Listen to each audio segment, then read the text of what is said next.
Good evening, ladies and gentlemen. Thank you for joining us tonight for another exciting edition of HR Mentorship Learning Series. Tonight, we have a very interesting topic, how HR practitioners can make it to heaven. Just to let you know that this is not a religious topic, and we'll be listening to insights and tips on how HR practitioners can actually make it to heaven. Whatever heaven means. Join us as we proceed. Tonight, our facilitator is an interesting fellow, someone I've had the privilege and honor of knowing for a while now, and an active member on our network. His name is Gbemileke Akomu. Gbemileke Akomu. I would like to read a little about his background. Oluwagbemileke Gideon Akomu is an HR expert, consultant, and public speaker. Leke started his professional career at Alaba Adedotun Professional Services as tax audit trainee and later joined Howard Partners and Co. as admin officer. He had a spell with Continental Transfer Technique Limited, and where he served as HR executive. Subsequently, he joined Emerald Schools as assistant head HR and head human resources at Redeemers College of Technology and Management, which is a polytechnic.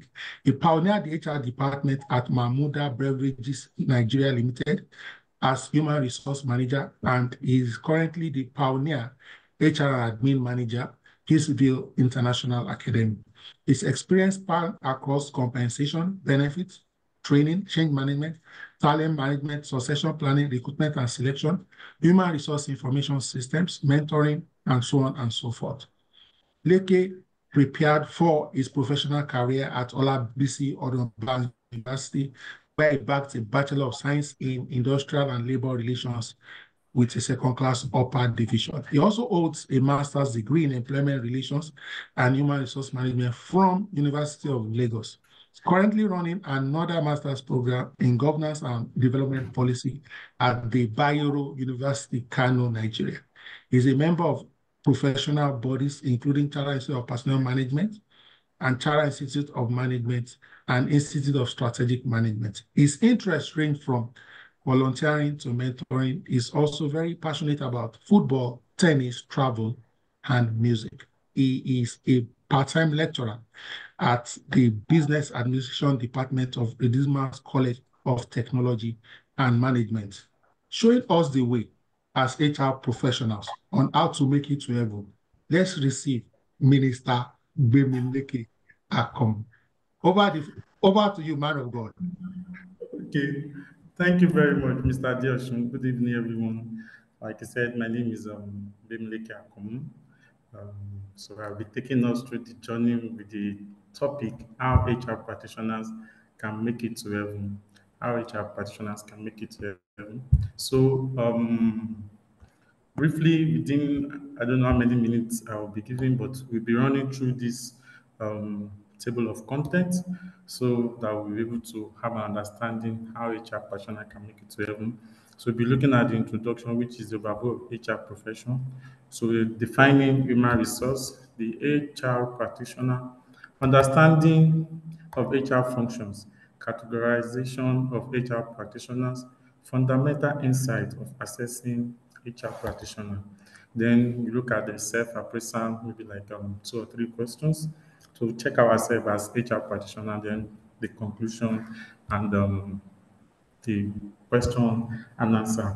So I will start with, before I explain the overview, I think it is necessary for us to have an understanding about why HR come into place. And that is why there is a saying that says when the purpose of something is not known, abuse is inevitable.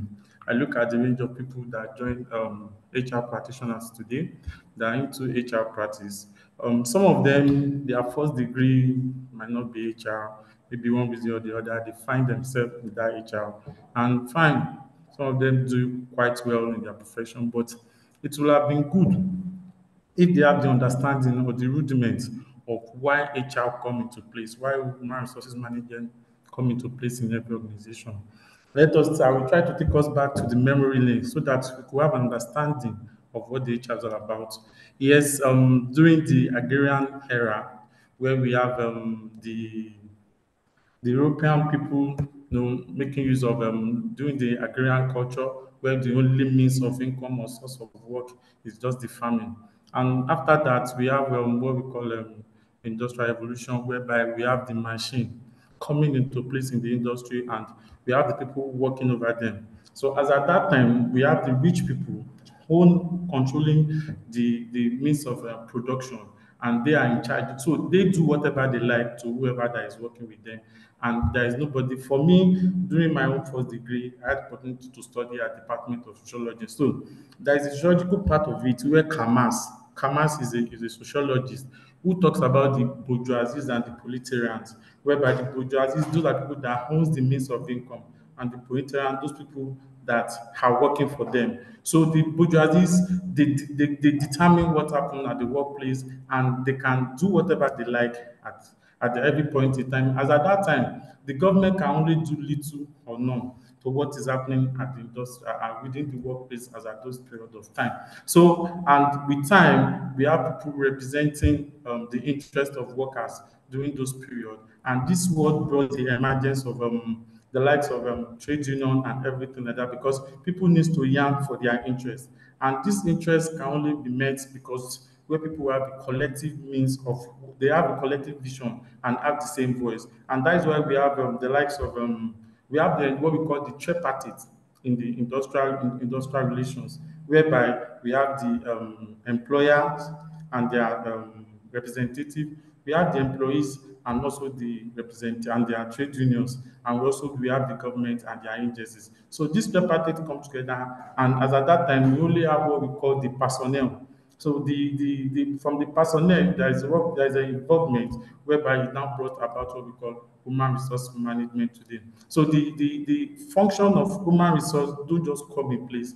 It's necessitates something happen within the workplace. Something happened during the agrarian and during the industrial revolution, which bettered what we call industrial and labor relations today. So if we could have the understanding of why we have HR, I think the HR practitioners all over will be able to understand and to know what they are expected to do in a workplace, knowing fully well, yes, they are to work probably for the interest of the employer. As well, they know they need to understand that they have to protect the interest of their co-worker and their colleagues and the employee that they are working together in the organization. So the human resource functions or roles as well as the importance cannot be overemphasized for every establishment of business where human is involved in the day-to-day running of it requires human resource practitioner. HR plays a key role in developing, reinforcing, and changing the culture of every organization. Reinforcing the values of business are all essential elements of business culture covered by HR. This is to identify common expectations of employees, recognizing the diversity in work in employees, in employee expectations, and creating an ideal workplace environment where employees feel valued, supported, and fulfilled. So we, as far as we understand is that as HR, this is what we're expected to do. So when we are now talking about HR practitioners can make it to heaven. The heaven we are trying to look at here is like, okay, we all know as our faith, either as a Christian, as a Muslim, we know that the end result of all our races in this world is to make it to heaven. So we are now looking at it as HR. That do you think after all what we have done in every organization we are working, either presently or in the past, have you fulfilled the purpose of why you are in that organization? So that is the context where we are trying to look at it, that how HR can make it to heaven.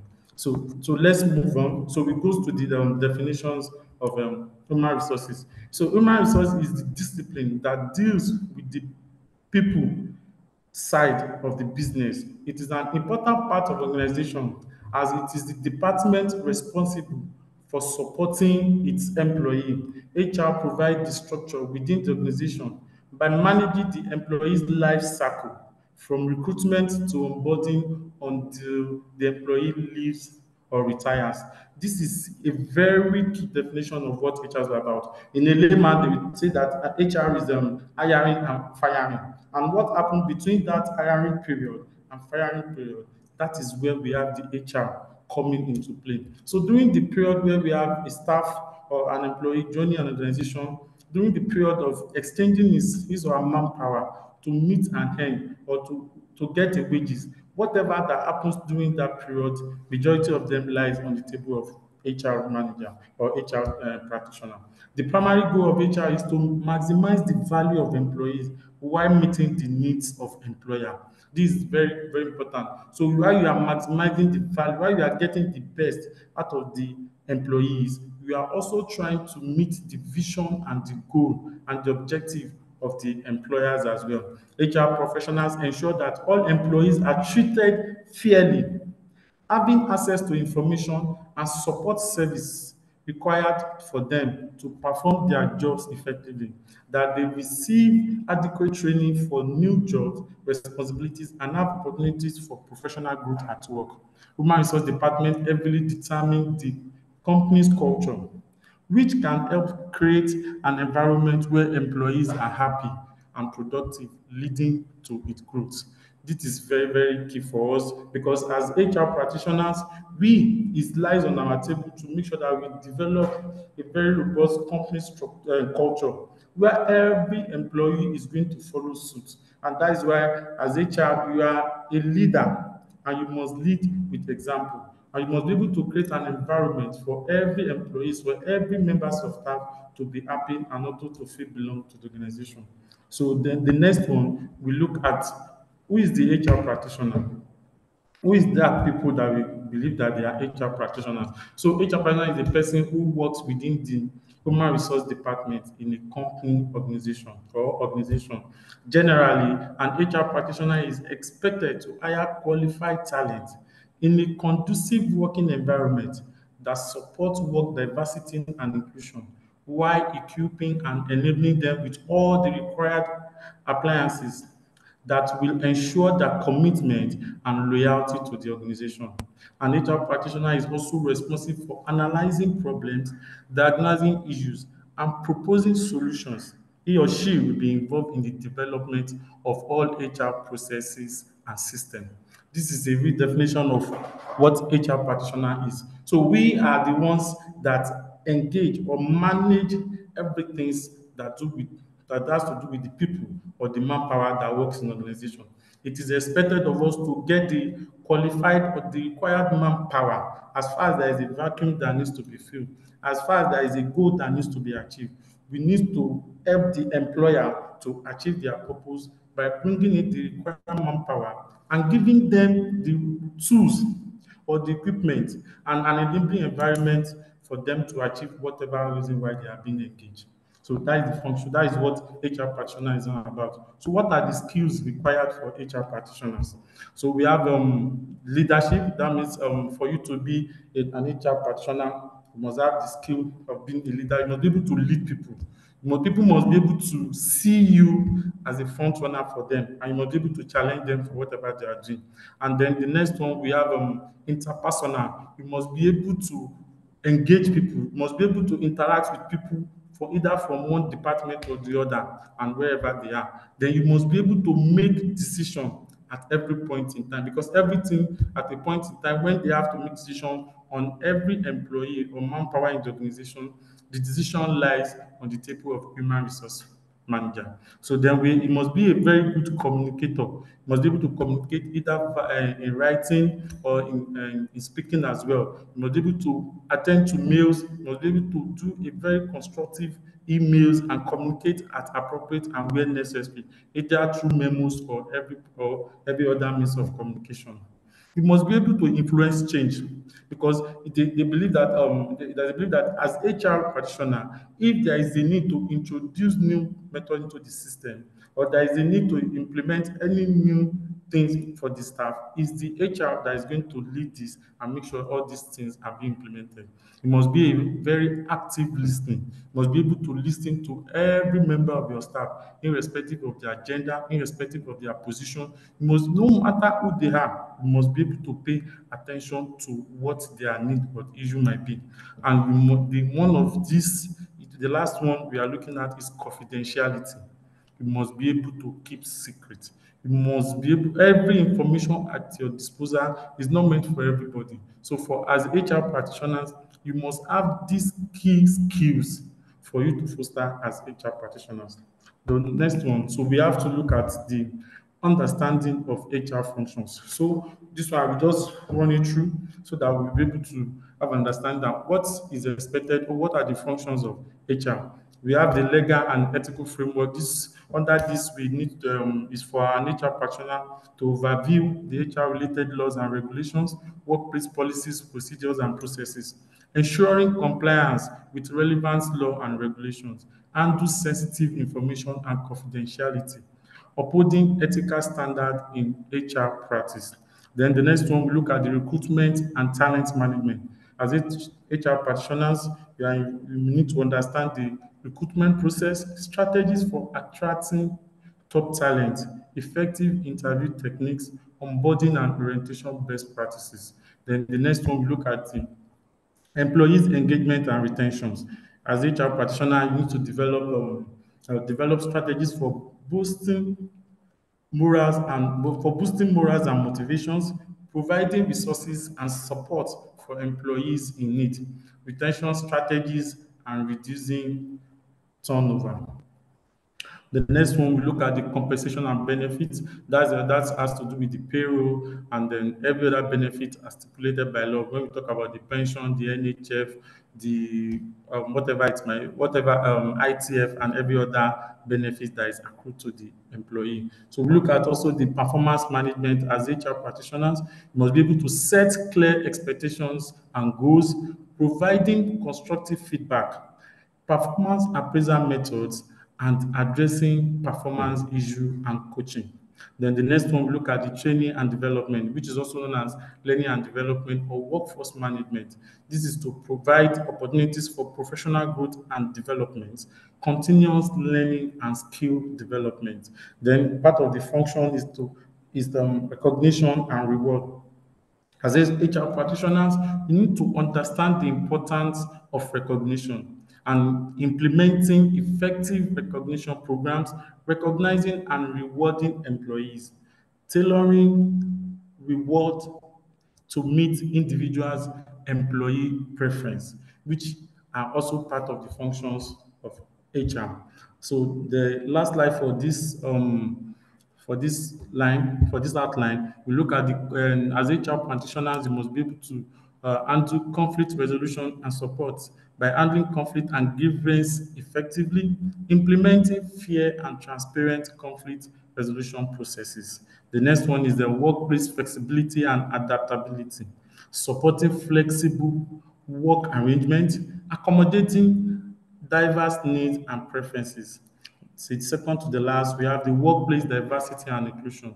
Understanding diversity and inclusion, creating inclusive work environment, handling diversity-related challenges. And the last one, we talk about the function of HR practitioner, organizational development, which include that you're able to carry out research and data and HR data analysis, quality information, which programs, interventions, HR standpoint, and recommendation, which will actually help the organization to plan for the future. So these are the key functions of HR practitioners. So now we look at the next one, which is the categorization of HR practitioners. So for HR practitioners, we have them for different levels. We have the part of the strategic, we have the part of the executive, and we have the part of administrative. The strategic is the top level of HR practitioners. This we talk about maybe HR director or HR regional director or whoever it might be. So those people are the strategic level. They give policy or they develop policy that will foster for HR to be very effective in an organization. And we have the executive level of HR. This part we talked about where we have the HR managers do that as well. And the HR managers can also be can also be on the level of strategy. It depends on the structure of the organization. And so on the level, we have the strategic, the executive, and the administrative. And while on the generalist, we have the HR director, the HR manager, and the business partners. But we also have the part of the specialists. That would be their area of strength where they can actually foster very well. We have the head of learning and development, head of talent management, and head of reward and benefit, and so on. In order to be effective, and HR practitioners must have a strong understanding of the HR functions, the needs of the organization, the context within which they operate, inform the structure of HR department, while the specific experts needs needed varies from positions to position. So this is the categorization of HR practitioners, which varies depends on the organization and the environment they operate in. So to continue with this, so roles can be proactive and reactive, or a mixture of both. At a strategic level, HR people take on the proactive roles. A research conducted by Obi and Non 2001 established that the growing number of specialists using the HR title are well qualified, are more likely to be involved in strategic decision-making processes. They are most likely to be found in workplace within which sophisticated methods and techniques have been developed. As such, they act as business partners, develop integrated HR strategies, intervene, innovate, operate as external consultants, and volunteer guidance on matters concerning upholding core values, ethical principles, and achievement of consistency. They focus on business issues and working with line managers to deliver performance targets. They contribute to improving organizational capability and the capacity of the organization to perform effectively and thus reaching their goals. So the HR rules, in terms of their HR directors, the HR generalist, the HR manager, or the business partner, they can either be proactive or reactive, and they can also be of both mixture, but it depends on the structure of organization that they are working with. So we have a category of them. It's being structured like, okay, we have the employee advocates. So this is what they do. So they focus on employee needs, human capital development. They focus on managing and developing employees for future needs. Functional experts, focusing on HR practices central to HR values. And as a strategic partner, they focus on building organizational long-term goals. So for us to know if HR practitioners can actually make it to heaven, how are we sure that they are doing the right thing? Or what are the expectations of the HR practitioners in a workplace? What are the employees expecting from them? Number one, we look at the fundamental insight of assessing HR practitioners. Number one, we talk about implement fair and competitive compensation. Ensure that the compensation and benefit of the organizations are externally competitive and internally equitable. Otherwise, productive and talented employees will be pirated by others. This is very, very important. As HR, for you to know that you are doing well in the industry or the sector you are working in, there is actually a threshold of what the salary looks like in this industry.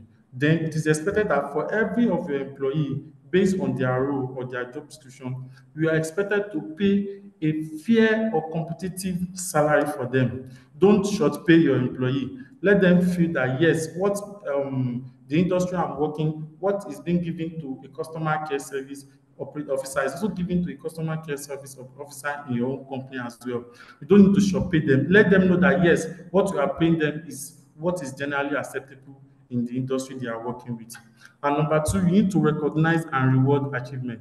Acknowledge and appreciate employees' contributions through meaningful recognitions programs, rewards, and incentives.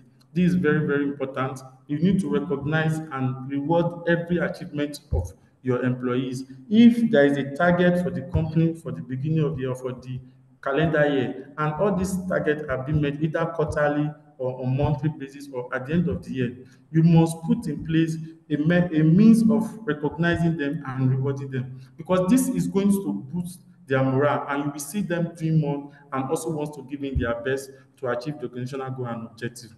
Number three, you need to invest as an employee, as an HR practitioner. You need to invest in employees' development.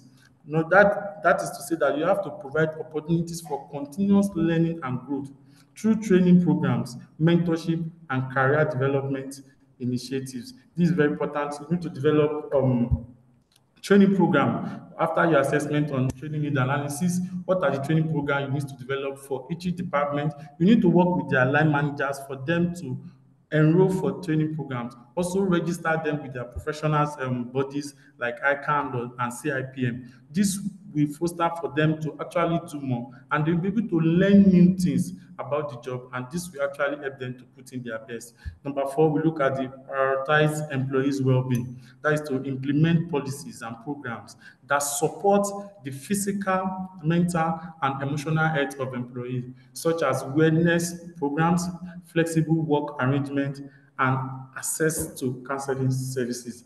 For every of employee, you need to be concerned about their well-being, about how they are faring. It's not just about work, work, work. If there is a need for you to enroll them with for spa or whatsoever, for any fitness program that it will actually support their health and their well-being is very important. And also, why can't we, as HR, since the advent of COVID, we can do hybrid, that is a remote jobs, whereby staff can come to work maybe 2 or 3 times in a week, and if the remaining days they can be working from home. This will actually go a long way to motivate the employee and feel belong with the organization. Number five, promote work-life balance and encourage a healthy balance between work and personal life by respecting boundaries, offering remote work option, and provide support for the family responsibilities. This is very important. As HR practitioners, you need to promote work-life balance for your employee and also respect and support their family when necessary. Number six, we talk about inspire trust.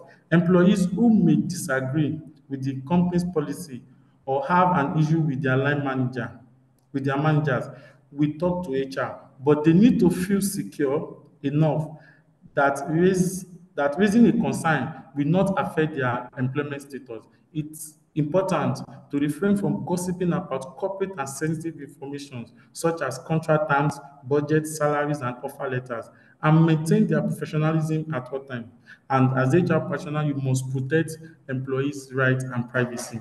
This is very, very important because we know that there is no way a line manager will not have issues with their subordinates. But the members of staff must be able to trust their HR manager or the HR practitioner, whereby when there is any issue in their department or they feel maybe uncomfortable within the organization, they should be able to approach the HR practitioner at any point in time and to be able to relate whatever the concern might be to them. And also as HR, based on whatever their negotiation might be during their employment process, should not be discussed or should not be disclosed to any other members of that, even not to their line manager, because it might create unhealthy relationship in the organization. So we as HR, we need to inspire trust and so that the employees can actually trust us and be able to disclose sensitive information to us. So number seven, listen and act on employees' feedback. Create avenues for employees to voice their concern, suggestions, and ideas, and take proactive steps to address issues and improve workplace based on their feedback. As HR practitioners, you must be able to pay attention to the needs or the issue concerning your members of staff. You must be able to accept their feedback, whatever suggestions they brings to you, whatever ideas, you must pay attention to them. Like I said in during the skill, you must be an active listener. You must be able to listen to their issues so that you know how to come in and provide solutions to them. Number eight, we talk about cultivate a positive company culture. HR can foster a culture of respect, transparency, and inclusivity, where employees feel a sense of belonging and purpose, strive to provide responses in a reasonable amount of time when required. So, as HR, which leads the develop the company's culture, you must be able to we must be able to create an enabling environment where every member of staff respect themselves irrespective of their gender, irrespective of their level, irrespective of their department they work. They must be able to respect themselves and be transparent with whatever they are doing with the organization. Building relationship. Establish rapport with employees and collaborate with other departments. Being visible is crucial to success and can go a long way in building relationship with all members of the staff. So as HR professional, you must be accessible to all staff, all members of staff. You must build relationship with them. They must be able to see you and greet you. And when you see them as well, you should be able to greet them. And whenever they see you as coming, they should be feeling frigid or believing that something dangerous is about to happen. They should be able to meet you and greet you and have a good relationship with you. Number 10, we look at the foster diversity and inclusion, embrace diversity in all its form, and create an environment where every individual feel valued, respected, and empowered to contribute their unique perspectives and talent. So as HR practitioners, we must be able to create an enabling environment for diversity and inclusion, whereby everybody in the organization will feel valued and respected. And also, we must be able to empower them by with where they contribute to development of the organization.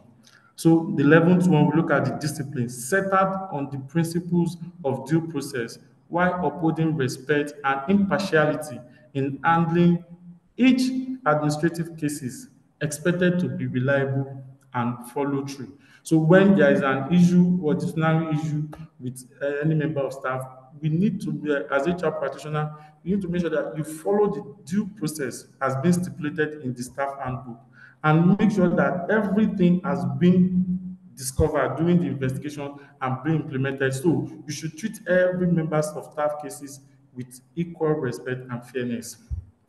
So the second to the last one, as HR practitioner, you must be able to handle employers and employee relationship. So you have to represent all stakeholders by building and defending their interests. Yes, as HR, you are the intermediary between the employer and the employee. And so you must be able to manage the relationship by make sure that whatever the employer is expecting from the employees, you actually communicate it in a very language where they can understand, and also what are the needs of the employee must also be communicated to the employer in a way that they could be able to achieve the organizational goal and objective. So the last one, lead with empathy and compassion. HR leaders should demonstrate empathy, compassion, and understanding in their interactions with employees, especially during challenging time or when dealing with sensitive issues. As we all know now, everything in the country is not really fine. So we must be able to show empathy to employees where there is a need for organization to support them, try to make a suggestion to the management wherever they need to come in so that at least the employee will know they will feel belong to the organization, and this will actually go a long way to motivate them. So for this, for all HR practitioners in the house, one thing is we need to assess ourselves. Now, what are your most significant achievements in the last 6 months? As we all have been working, what have we done? What is that significant achievement as HR practitioners in our different roles? And the next one is, are your behavior and leadership style in alignment with the company's value? And the last one, do you regularly praise employees for outstanding work and celebrate wins? All these three questions is just for us to check within ourselves. Are we actually doing the right thing as HR practitioner? Can our employees say, yes, my HR manager, my business partner, my HR director is actually doing what is expected of he or she to do? So we need to ask these three questions for ourselves. In conclusion, an HR practitioner is expected to have a mindset that he or she should always be bigger than politics, criticism, and envies and attack. Of course, perfection is not what I mean. It is trustworthiness and sensibility. HR loyalty is not to a person or to anyone, but to the common but to the common good and sustainability for all. Our profession may not be the most glamorous, but it is certainly not the profession for those with weak hearts, underdeveloped moral fiber, and people who are less analytical. Note, there is no day in our career that we will not talk to people, and each encounter is always special. Either we are visited by a person with a truckload of self-interest, sound suggestion, in conflict with another person, or a person with so much pain. At the end of the day, it is imperative for us to make people realize and feel that they are matter. As we close, true leaders work for the benefit of others and not for personal gain, according to Mesmuro in his book, The Spirit of Leadership. Thank you and God bless.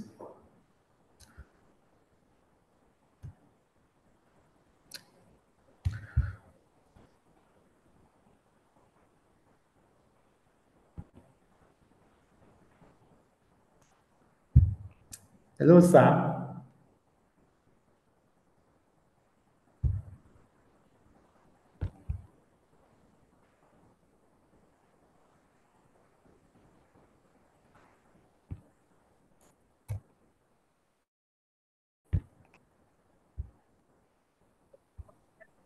So, Leke.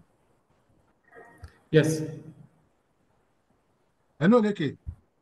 I can hear you, sir. Yeah. So, any questions from or contributions? I need you to undo the rest of the program. If there is any question or contributions, please take it. If not, then we call it a wrap. Okay, I think there is one question in the comment section. Thank you, sir. In a case where the organization tends to ignore the generally acceptable salary structure, but rather they feel since there is little or no job, such staff cannot can't leave. As an HR and admin officer, how can I relate this to my HR manager to consider deliberating on behalf of the staff to the management and as such reducing the high level of resignation in the organization? Okay, to Miss Victoria Uba. Yes, there is like I said, there is a salary structure for every industry.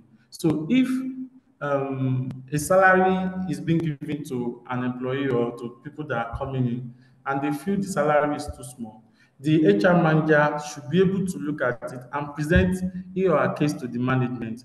And by doing a research, try to compare what, okay, the people in your same industry, what are they doing? What is the kind of salary they are paying? So that kind of salary, you put it in a tabular form and put a footnote to it and meet the management and explain to them that, okay, to our competitor in the same industry, this is what they pay their marketers. Let's use marketers for example. Okay, this is what they pay to their marketers, and this is what is expected of them for you to motivate them to put in their best. So by doing that, you've already played your own role. You've already explained to the organization using facts and figures by giving them the samples of what is being done in every industry. So it's left for them to do the right thing, but at least you've played your own role. If the members of staff now started to be leaving at any point in time, so they can't question you and say, what are you doing to retain the members of staff? Why are they leaving? And you explain to them that because these are the challenges that is happening in the industry, and these are the way we can actually stop people from leaving the organization, which will reduce the employee turnovers. But if they feel that is not accessible to them, it's left for them as the owner of a means of production. They know how they are running their business, and probably they feel that people will go and people will come. And if it's fine for the organization, it's all well and good. So you have no choice but to actually do what your employer will do because they actually know what is coming in and they actually know what their expenditure look like. So the overhead cost of the company or expenses is also another factor which employers are really much concerned, and you need to understand them for that. Thank you. I think the next question I have patience. Adam, please, how can I handle the situation upon employment? An employee was informed that he can work remotely twice a week. Now it has been noticed that he is not productive during those days, according to my boss, and she is insisting that that she has been insisting that right be taken from him while the employees feel otherwise. Okay. I don't know if during the when the staff was employed, if it was part of the contract of agreement. Probably it's been written in the employment letter, has been communicated one way or the other. If actually it's been written in the employment letter that the employee will be working remotely, which will be probably coming to work 3 times and working at home for 2 times, and it's already in the employment letter, probably you wait for the appraisal, that is probational period. Then when you do the appraisal, if the employee did not meet the target, you actually complain to the employee that you are not meeting the target because this. And probably because if you want to extend the probational period, you can only say that, okay, for you to retain this job, probably we need to stop the remote job. So you have to be reporting to the work 5 times in a week. And if the employee feel otherwise, after the extension of the probational period and you do another appraisal, and if you feel the employee is not doing what you want or is not achieving the performance, you can actually ask the employee to leave and just terminate the employment. There is no way, two ways about that. Thank you. Any other question?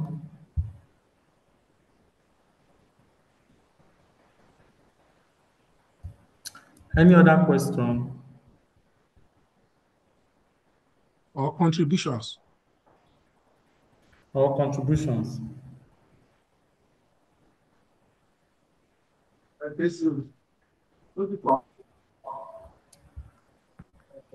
All right. Absolutely. Thank you so much. All Bimileke right. Akomo, you have ushered us into heaven, and us would never remain the same. Ladies and gentlemen, don't be afraid. We are not going to collect offering. That's not the objective of today. You can reach out to Bimileke Akomo outside now if you need additional guidance on today's conversation. Thank you so much. I would like to also appreciate everyone who joined the call this evening. We do not take your presence for granted. Tonight, this session will be uploaded on the YouTube channel. Again, if you want to check any of our 245 sessions, you can go to Oluyemi Adeosun on YouTube. I will just quickly type that out so that if you want to check it out on the YouTube channel, just look for Oluyemi Adeosun. If you also want to reach out to me, I've dropped my number. You can chat me up for any other conversation. If you also like to take a session, want to facilitate a session for us on any HR domain knowledge, please feel free to reach out to me via my number, which I've dropped. Ladies and gentlemen, please let's stay relevant, let's stay fit, and let's take a lot of water because we need to stay alive to make it to heaven ultimately. Thank you so much. Bimileke Akomo. Thank you so much.